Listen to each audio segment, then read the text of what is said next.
For over 70 years, the Palestine people have been struggling for their basic human rights, including the right to self-determination and the right to a living place where they can call home. However, their struggle has been met with complete indifference from the international community, which has instead prioritized the interests of powerful nations over the rights of the people. Israel is bombing Gaza recently and killing innocents of women and children.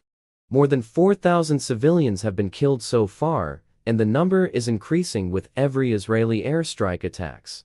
World Health Organization says thousands of vulnerable patients at risk as Gaza health facilities face power shortages.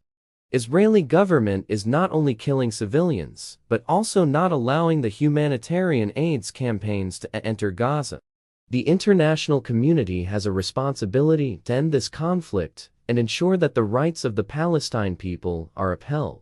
This includes the right to a viable and independent state with East Jerusalem as its capital, the end of Israeli occupation, violence and terror, and the restoration of rights and freedoms denied to the Palestine people for so long.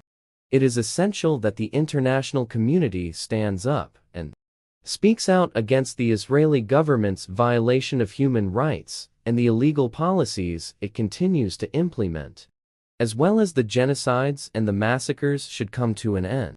We cannot allow the Palestine conflict to continue to be hidden away in the shadows, while the people continue to suffer from occupation and genocide.